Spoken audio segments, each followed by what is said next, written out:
अब आगे हम चलते हैं कि कौन कौन से और अवतार हैं। तो आइए देखिए, सबसे पहले हम लोग गोपियों के बारे में सोचते हैं। तो गोपियाँ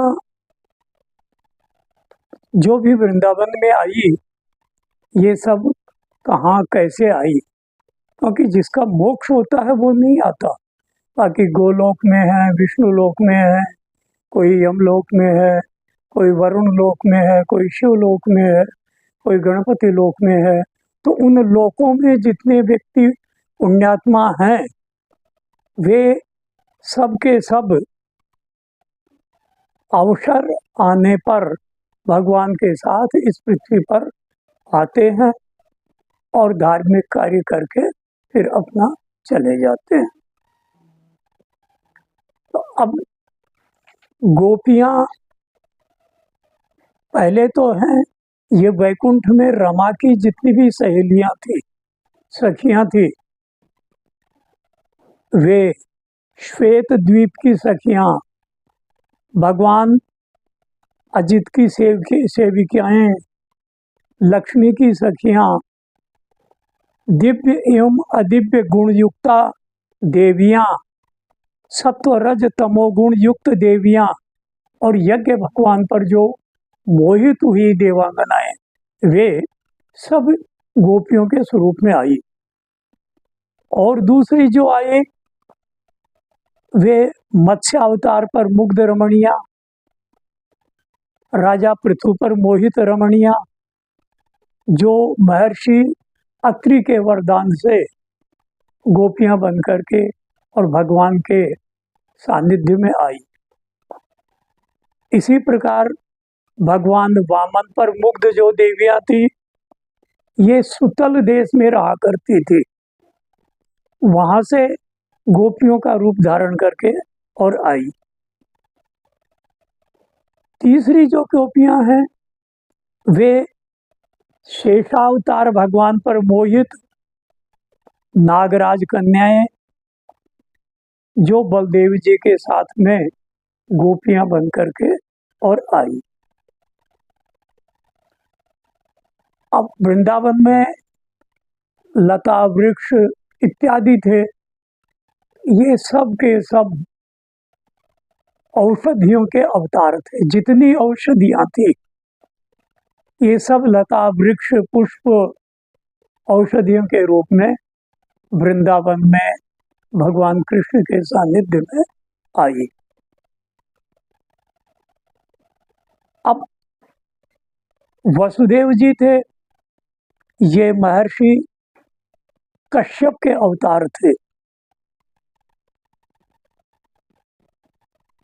भगवती देवकी ये अदिति का अवतार थी। राजा शूरसेन ये एक वसु हैं, जिनका नाम था प्राण। प्राण नामक वसु राजा शूरसेन के अवतार थे। देवक ये ध्रुव नामक वसु के अवतार थे। अब कृष्ण के परम मित्र उद्धव ये स्वयं वसु थे। अष्ट वसु हैं, जिनमें जो बड़े बड़े वसु थे, ये उद्धव जी थे। अक्रूर जी जो उनके सानिध्य में थे, ये भगवान दक्ष प्रजापति के अवतार थे। ऋदिक कुबेर जी के अवतार थे। इसी प्रकार कृतवर्मा ये वरुण देव के अवतार थे। गद प्राचीन बरही के अवतार थे। महाराजा उग्रसेन ये मरुत के अवतार थे। युयुधान भगवान विष्णु के परम भक्त अम्बरीश इनके अवतार थे। सात्विकी स्वयं भक्त प्रहलाद थे। शांतनु राजा स्वयं क्षीर सागर बन करके आए थे, यानी क्षीर सागर के अवतार राजा शांतनु थे। अब आइए भीष्म पितामह है, तो वसुओं में श्रेष्ठ द्रोण नाम के एक वसु हैं, उनके अवतार भीष्म पितामह थे। शल्य, ये सतयुग में एक राजा हुए देवोदास, उनके अवतार थे।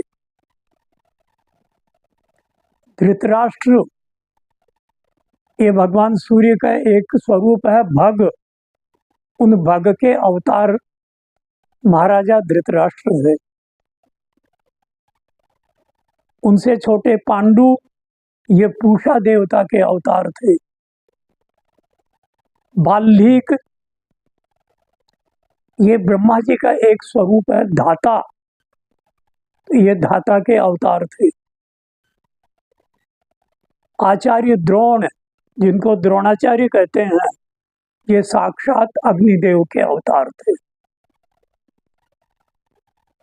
दुर्योधन, ये देवी कालिका के अंश थे। अभिमन्यु चंद्रमा के अवतार थे। आचार्य द्रोण के पुत्र अश्वत्थामा, ये भगवान शंकर का अंश था।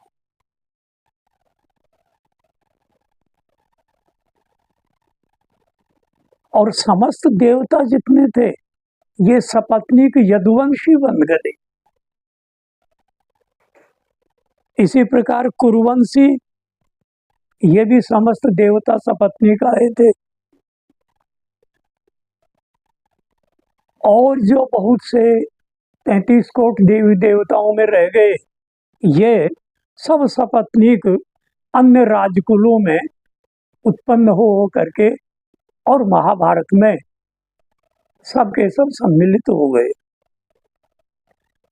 भगवान कृष्ण की 16,108 रानियां थी, ये सब लक्ष्मी का अंश था, लक्ष्मी का स्वरूप था, उन्हीं के अवतार मानिए इनको। अब राजा कंस, ये कालनेमी के अवतार थे। इसी प्रकार वृषभानु भी हुए हैं, जो राजा सुचंद्र के अवतार थे। और उनकी पत्नी कीर्ति, जो राधा जी की माता थी। वृषभानु तो पिता थे और कीर्ति राधिका जी की माता का नाम था। ये कलावती, अर्यमा आदि पितरों की पुत्री थी। अब बचे विदुर जी, ये धर्मराज के अवतार थे। क्यों? मांडव्य ऋषि ने इनको शाप दिया था कि तुम मनुष्य बनकर पृथ्वी पर जाओगे। तो विदुर जी उस रूप में ज्ञानी बनकर के पृथ्वी पर आए, लेकिन इनकी एक भी नहीं चली। और जो ये नहीं चाहते थे वही होता चला गया। तो इस प्रकार से अपने महाभारत में जितने भी लोग थे, ये सब धर्म की स्थापना के लिए विविध लोकों से आए थे। अपने लोग 14 लोग तो जानते हैं, इसके अलावा बहुत से लोक हैं जिनमें पुण्यात्मा लोग निवास करते हैं। मोक्ष होने पर तो परम धाम में चले जाते हैं, तब तद्धामम परमम मम। किंतु भगवान की सानिध्य में जो रहते हैं, वो उन लोकों में निवास करते हैं। और क्षीणे पुण्य मर्त्यलोके वसंती, जब पुण्य क्षीण हो गया तो पुनः मृत्यु लोक में चले आते हैं। तो ये बड़े ही अद्भुत वर्णन हमारे शास्त्रों ने किए हैं, इनको आप देखिए। मुझे जो मिला मैंने आपको बता दिया, और जो मिलेगा आपको फिर बता दूंगा। ओम।